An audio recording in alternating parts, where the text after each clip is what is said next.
Bem, pessoal, vamos continuar a análise da estrutura das secretarias estaduais realizada pela Lei 10.549 de 2006, ok? Paramos na aula passada, no bloco passado, na SEDI, né? Secretaria de Desenvolvimento e Integração Regional. Agora nós vamos iniciar falando sobre o Gabinete do Governador. Esse é um grande órgão a ser discutido, a ser analisado por nós aqui. Olha, o Gabinete do Governador, gente, ele é órgão de assistência direta e imediata ao governador, tá? Ele é um órgão onde o governador se encontra para a realização dos seus afazeres no exercício do seu mandato. A estrutura do Gabinete do Governador é composta pelos seguintes órgãos. Olha lá, a chefia do gabinete, onde fica o chefe de gabinete. O chefe de gabinete, gente, ele é responsável pela elaboração da agenda do governador, ele é responsável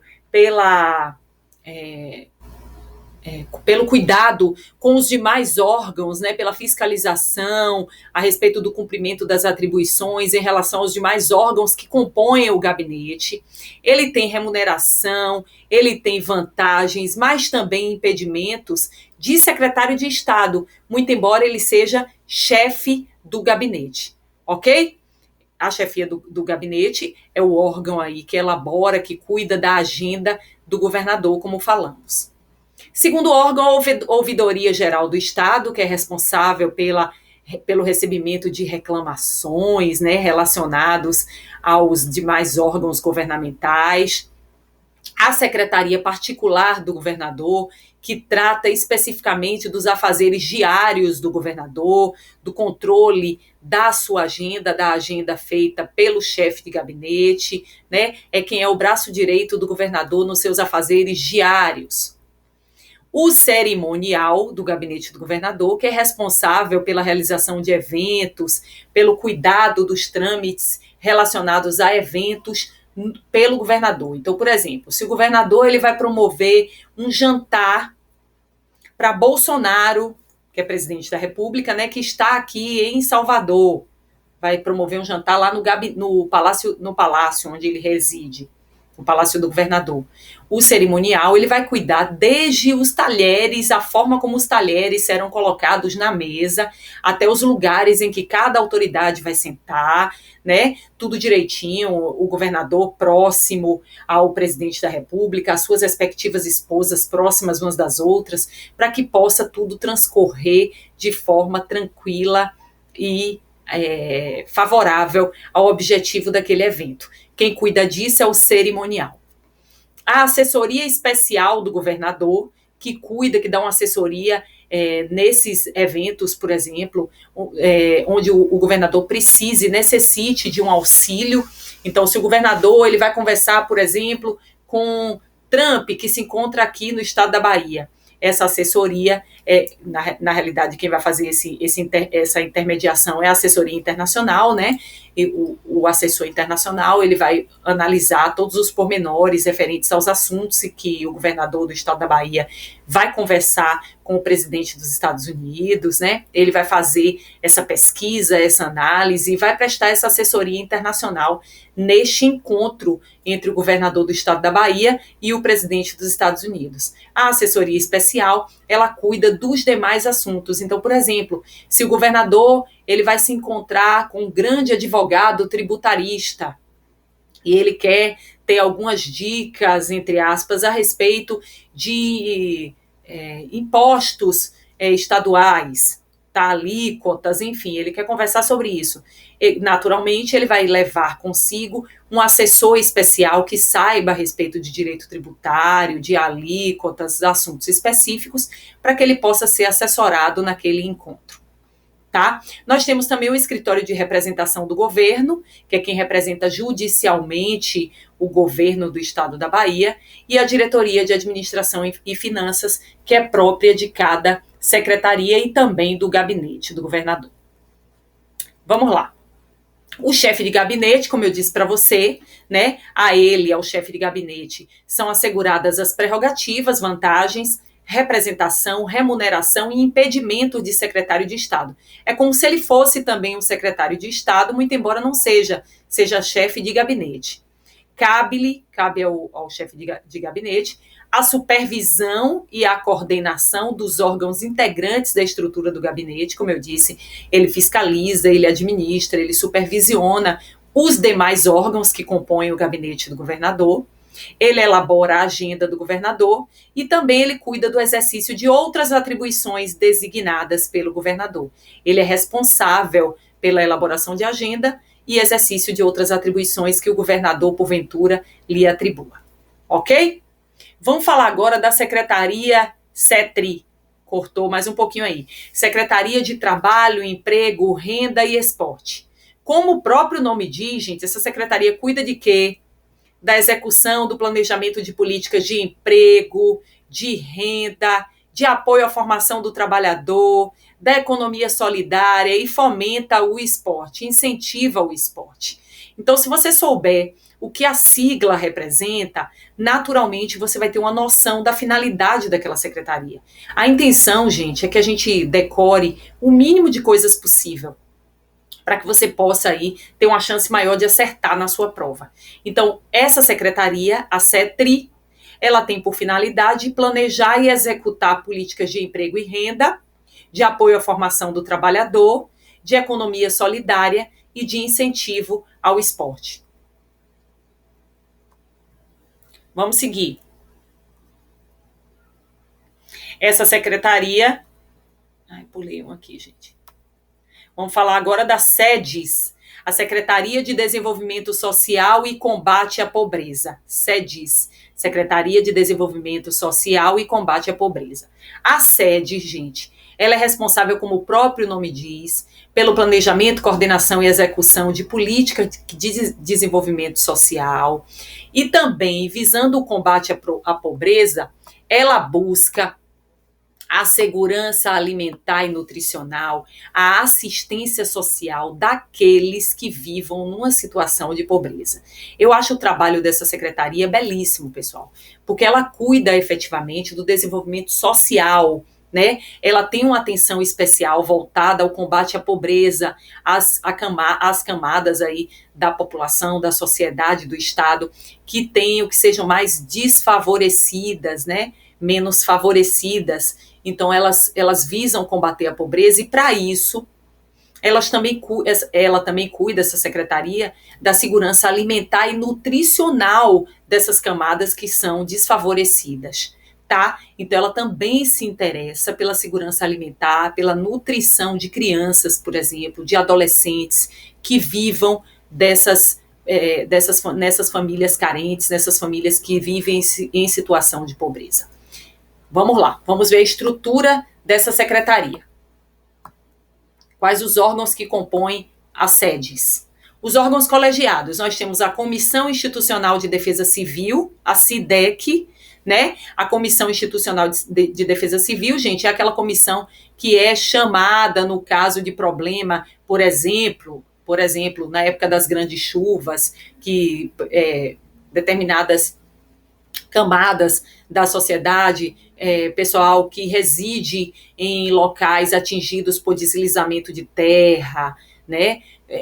Essa Comissão Institucional de Defesa Civil cuida, protege, fiscaliza esses locais que podem sofrer desmoronamento por conta das chuvas, são responsáveis pelo planejamento, execução e coordenação de políticas atinentes a essas situações que decorrem da situação de pobreza. Nós temos o Conselho Estadual dos Direitos da Criança e do Adolescente, que é a SECA, que é ligada à Fundação da Criança e do Adolescente, a Fundac, que está lá no finalzinho, né, como entidade da administração indireta. Esse conselho é voltado para os direitos da criança e do adolescente que vivam em situação de pobreza, tá? Esse conselho é órgão consultivo no que diz respeito à pobreza referente a crianças e adolescentes, a segurança alimentar e nutricional dessas crianças e desses adolescentes. Inclusive, a gente sabe que a Fundação da Criança e do Adolescente, a Fundac, tem um trabalho muito bonito no combate à desnutrição aqui no estado da Bahia, né? Inclusive, eles têm desenvolvido um pozinho que nutre crianças e que as livra da morte em pouco tempo, elas se tornam, permanecem nutridas, para que elas não sofram mortalidade por conta da desnutrição. Nós temos também o Conselho Estadual de Assistência Social, o CEAS, e o Conselho de Segurança Alimentar e Nutricional do Estado da Bahia, o CONSEA. Todos voltados, gente, para o combate à pobreza e também à assistência social e essa segurança alimentar e nutricional. Como órgãos da administração direta, a gente tem o gabinete do secretário, a diretoria geral, que faz as vezes de diretoria de administração e finanças, a Superintendência de Assistência Social e a Superintendência de Inclusão e Assistência Alimentar. Como órgão em regime especial da administração direta, nós temos a Coordenação de Defesa Civil, a CORDEC, que trabalha vinculada à Comissão Institucional de Defesa Civil, que cuida das questões atinentes à situação de pobreza em questões relacionadas a risco, né? Como eu dei o exemplo aqui, o risco de desmoronamento das casas por conta das chuvas. Vamos falar agora da Secretaria de Turismo, a SETUR. Como o próprio nome diz, essa secretaria é responsável pelo planejamento, coordenação e execução de políticas relacionadas ao turismo no estado da Bahia, né? A gente sabe que a gente tem um turismo muito forte aqui no nosso estado. Veja, a estrutura dessa secretaria é composta pelos seguintes órgãos.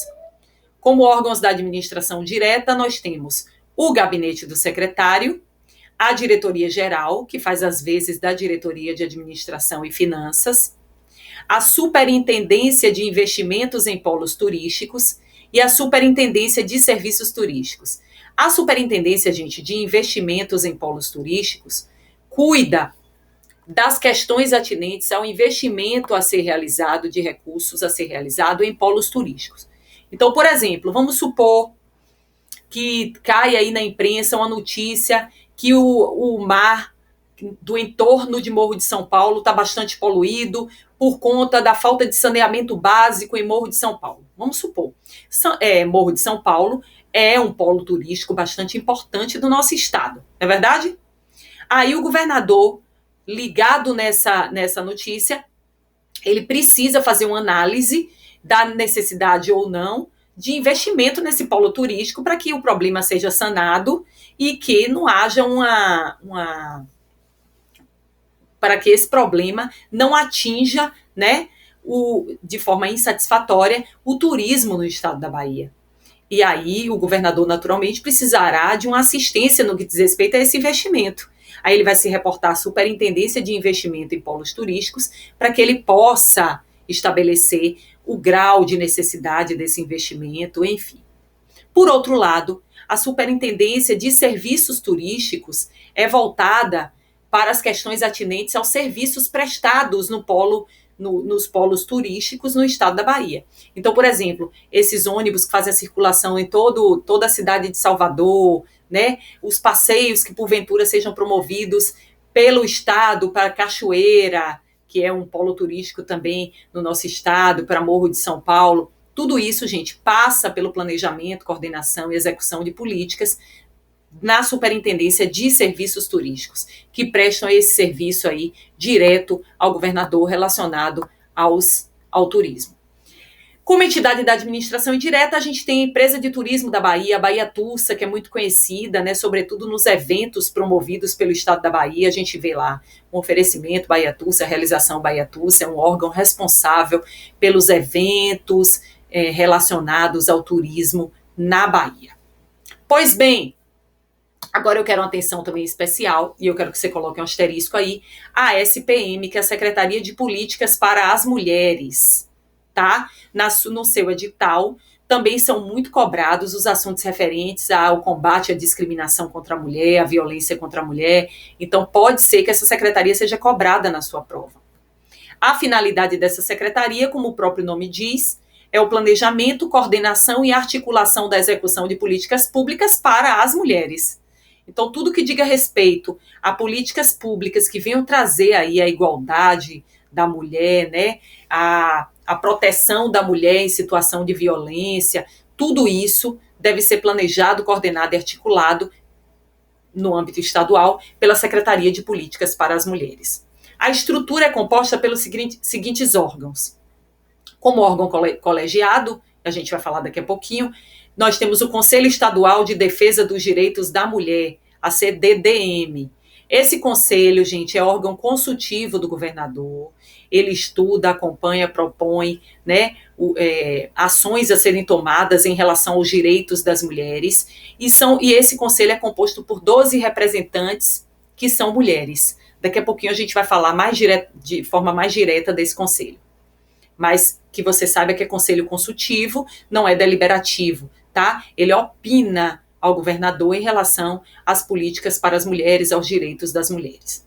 Como órgãos da administração direta, nós temos o gabinete da secretaria, a diretoria de administração e finanças, a coordenação de articulação institucional e ações temáticas. Então, se o governador quiser realizar alguma ação temática, por exemplo, ele quer realizar uma ação que vise o combate ao câncer de colo de útero, né? Ele vai consultar essa coordenação para articular as instituições e realizar a ação temática respectiva. E a coordenação de planejamento e gestão de políticas para as mulheres é a coordenação que cuida desse planejamento e da gestão da execução das políticas aí que sejam criadas pela secretaria relacionadas às mulheres. Pois bem, vamos em frente. O Conselho Estadual de Defesa dos Direitos da Mulher, que eu te falei, que é um órgão consultivo, tem por finalidade, segundo dispõe a lei, estabelecer diretrizes e normas relativas às políticas e medidas que visem eliminar a discriminação, tá vendo, contra a mulher e garantir condições de liberdade e equidade de direitos para a mulher. Então, esse órgão aí que é consultivo, esse conselho, ele traz normas, metas, diretrizes relativas a políticas que devem ser tomadas para eliminar a discriminação contra a mulher, para garantir a igualdade material, né, em condições de liberdade e equidade, tratando a mulher de forma desigual, na medida da desigualdade, né, por exemplo, em relação ao homem. Então, assegurando sua plena participação nas atividades políticas, sociais, econômicas e culturais do Estado. Então, além de ele estabelecer essas diretrizes, ele assegura que a mulher participe plenamente nas atividades políticas, sociais, econômicas e culturais por meio dessa igualdade. Ok? Qual é a composição do CDDM? Gente, eu te falei.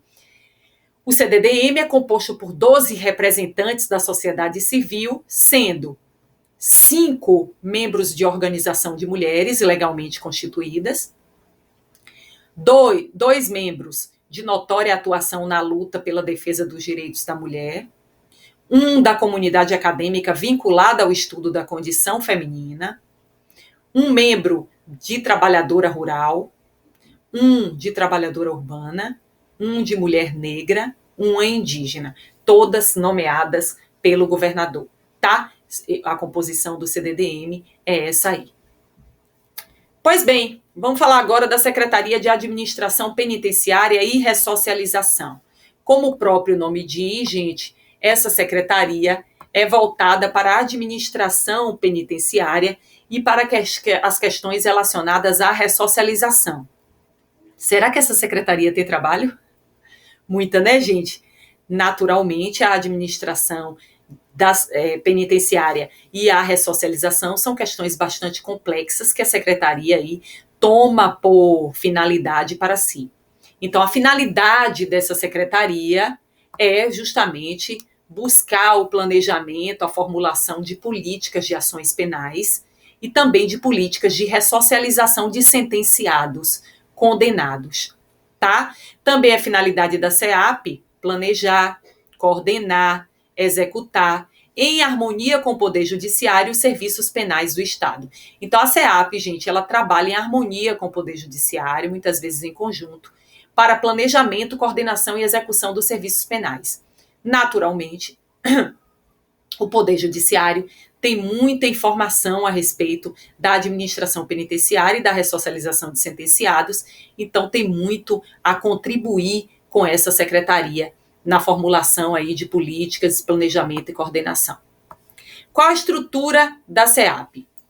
De órgãos colegiados, nós temos o Conselho Penitenciário, que é um órgão consultivo, fiscalizatório da administração penitenciária, que trabalha normalmente em conjunto com o Ministério Público na fiscalização das nossas penitenciárias, das nossas entidades prisionais, nossos estabelecimentos prisionais. Nós temos também o Conselho de Operações do Sistema Prisional, que é responsável, gente, pela realização do planejamento da execução de políticas relacionadas às operações, por exemplo, para levar presos do estabelecimento prisional para audiências, enfim. Esse conselho, ele estabelece as políticas, o meio de se operar essas atividades no sistema prisional. Como órgãos da administração direta, nós temos o gabinete do secretário, a corregedoria do sistema penitenciário, que a gente sabe que é o órgão responsável pela fiscalização dos agentes penitenciários, né, e pelo processamento, pelo processo administrativo disciplinar, no caso de descumprimento das regras do estatuto. Nós temos a coordenação de monitoramento e avaliação do sistema prisional, que é quem faz as estatísticas no âmbito do sistema prisional, monitora e avalia esse sistema. Então, por exemplo, se o índice de suicídios tem crescido no âmbito dos estabelecimentos prisionais do estado da Bahia, quem coordena esse monitoramento, essa avaliação desse índice, né, realiza as estatísticas, junta os dados de um ano para o outro, se aumentou, se não, é essa coordenação de monitoramento e avaliação do sistema prisional. Nós temos a diretoria-geral, que faz às vezes da diretoria de administração e finanças. Nós temos a superintendência de ressocialização sustentável, que a gente vai falar um pouquinho mais daqui a pouco. A superintendência de gestão prisional e a central de apoio e acompanhamento às penas e medidas alternativas da Bahia, que é a CEAPA. Vamos lá. O Conselho Penitenciário, como eu disse a você, é órgão consultivo e fiscalizador da execução penal, tem como finalidade estabelecer diretrizes e normas relativas à política criminal e penitenciária do Estado. Ele é quem fiscaliza, é órgão de consulta do governador, né, em relação à execução penal, e ele estabelece metas relativas à política criminal e penitenciária do Estado. O Conselho de Operações do Sistema Prisional, como eu falei, é um órgão de integração e avaliação das ações operacionais. Toda ação operacional realizada no âmbito do sistema prisional passa por esse conselho, né? Ele integra e avalia essas ações. Nós temos a ouvidoria, cuja finalidade é receber e examinar denúncias, reclamações e sugestões dos cidadãos relacionadas à atuação da secretaria. Então, se eu sou uma advogada e eu percebo que o meu cliente está sendo torturado, está sendo maltratado no estabelecimento prisional, eu posso recorrer à ouvidoria, ou um agente penitenciário bateu nele, enfim, o que quer que seja, eu posso denunciar, e a ouvidoria vai ser responsável por receber e examinar essas denúncias, reclamações e sugestões. A Corregedoria do Sistema Penitenciário, como eu falei a vocês, tem por finalidade acompanhar, controlar, avaliar a regularidade da atuação funcional e da conduta dos servidores da CEAP, em estreita correlação com o sistema de correição estadual. A Corregedoria é quem acompanha, controla a regularidade e atuação funcional dos servidores relacionados aí ao sistema prisional. Coordenação e monitoramento, de monitoramento e avaliação do sistema prisional, como eu falei, é ele quem coordena e acompanha o fluxo de dados e informações, as estatísticas, visando ao aprimoramento das práticas das unidades prisionais. Já falamos também. A Superintendência de Ressocialização Sustentável tem por finalidade implantar atividades que possibilitem a ressocialização e a reabilitação do indivíduo sob custódia, através do desenvolvimento de programas de educação, cultura e trabalho produtivo. Essa superintendência aí, gente, ela se preocupa com a ressocialização, como o próprio nome diz. Então, ela implanta atividades que possibilitem essa ressocialização e essa reabilitação dos indivíduos sob custódia, ok?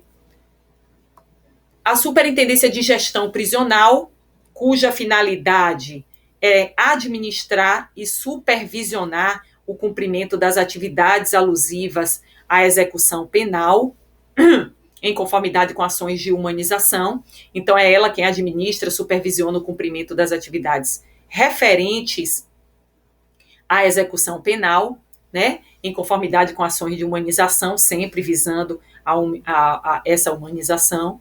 E é ela também quem administra e supervisiona o sistema prisional, tá? Lembrando, e eu coloquei um detalhe aí para você, que o sistema prisional, ele é composto pelos presídios, penitenciárias, colônias penais, conjuntos penais, cadeias públicas, hospital de custódia e tratamento. Tudo isso é abarcado pela Secretaria de Administração Penitenciária e Ressocialização. Por fim, gente, é importante que a gente também saiba que a Lei 10.549, ela criou na Secretaria da Agricultura, a SEAGRE, uma Superintendência de Agricultura Familiar, voltada ao fortalecimento da agricultura familiar. Na Secretaria de Justiça, Cidadania e Direitos Humanos, ela criou uma Coordenação Executiva de Defesa dos Direitos da Pessoa com Deficiência, que defende esses direitos, e a Coordenação de Políticas para os Povos Indígenas, vinculada à Superintendência de Apoio e Defesa aos Direitos Humanos. São as modificações, gente, promovidas pela Lei 10.549. No que se refere à Lei 10.678 de 2003, o que é importante para a sua prova é o seguinte, pessoal. Ela cria a Secretaria Especial de Políticas de Promoção da Igualdade Racial da Presidência da República. Então, a criação dessa Secretaria Especial de Políticas de Promoção da Igualdade Racial no âmbito federal, né, da Presidência da República foi feita por meio da Lei 10.678. Esse órgão, essa Secretaria Especial de Políticas de Promoção da Igualdade Racial, ele é órgão de assessoramento imediato do Presidente da República, tá? A lei criou na Secretaria Especial de Políticas de Promoção da Igualdade Racial, da Presidência da República também, um cargo de secretário adjunto, transformou o cargo de secretário especial de Políticas de Promoção da Igualdade Racial no cargo de ministro do Estado-chefe da Secretaria Especial de Políticas da Promoção da Igualdade Racial, e também foi criado por meio dessa lei o Conselho Nacional de Promoção da Igualdade Racial, o CNPIR, né, que é presidido pelo titular da Secretaria Especial de Políticas da Promoção da Igualdade Racial, da Presidência da República, e que tem sua composição, competência e funcionamento estabelecidos por ato do Poder Executivo. Se você observar, são leis bastante enfadonhas para estudar, gente. Mas garanto a você que se você fez o que eu falei, ou se você voltar à aula e fizer o seu mapinha mental lá, com a secretaria, você sabendo o nome, a tradução da sigla, colocando a finalidade do lado e os órgãos vinculados a essa secretaria, você vai ter muita chance de acertar na sua prova. Dê uma atenção especial à CEPROME, a Secretaria de Políticas para Mulheres, porque tem muito a ver com o que o seu edital cobra, tá? Fique atento a isso e eu tenho certeza que vai dar tudo certo, ok? Até breve, pessoal. Um abraço!